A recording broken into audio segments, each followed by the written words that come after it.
When religions arose, this disassociation became even more pronounced as the "you are not your body" belief. Countless people in East and West throughout the ages have tried to find God, salvation, or enlightenment through denial of the body. This took the form of denial of sense, pleasures, and of sexuality in particular, fasting, and other ascetic practices. They even inflicted pain on the body in an attempt to weaken or punish it because they regarded it as sinful. In Christianity, this used to be called mortification of the flesh. Others tried to escape from the body by entering trance states or seeking out of the body experiences. Many still do. Even the Buddha is said to have practiced body denial through fasting and extreme forms of asceticism for 6 years, but he did not attain enlightenment until after he had given up this practice. The fact is that no one has ever become enlightened through denying or fighting the body or through an out of the body experience. Although such an experience can be fascinating and can give you a glimpse of the state of liberation from the material form, in the end you will always have to return to the body where the essential work of transformation takes place.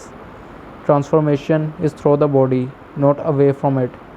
This is why no true master has ever advocated fighting or leaving the body, although their mind based followers often have.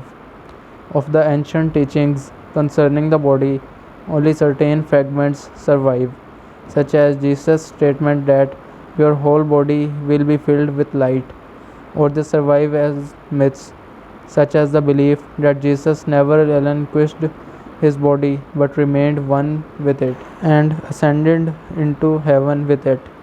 Almost no one to this day has understood those fragments or the hidden meaning of certain myths, and the "you are not your body" belief has prevailed universally, leading to body denial and attempts to escape from the body.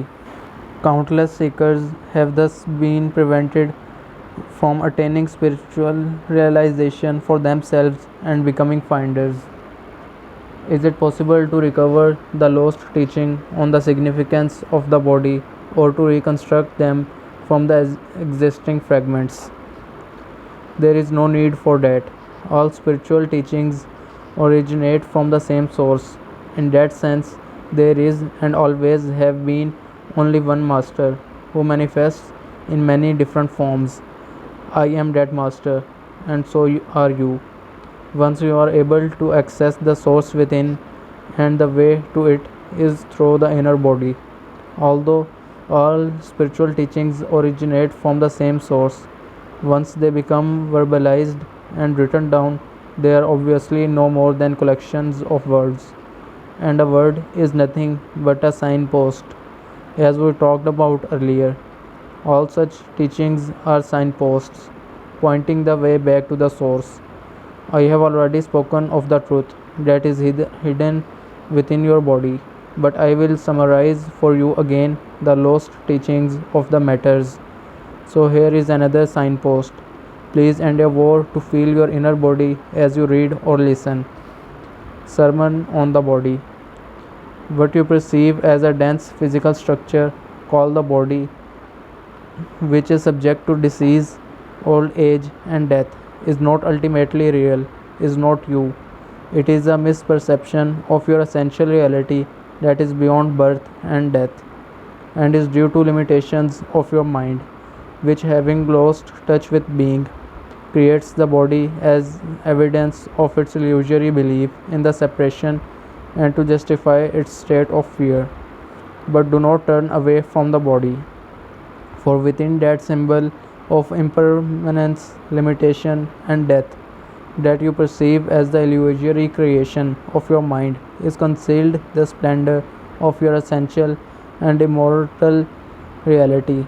Do not turn your attention elsewhere in your search for the truth, for it is nowhere else to be found but within your body. Do not fight against the body, for in doing so you are fighting against your own reality. You are your body.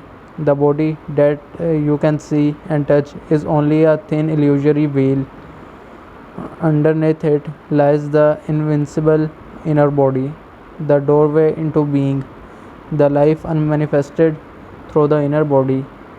You are inseparably connected to the unmanifested one life, birthless, deathless, eternally present. Through the inner body, you are forever one with God.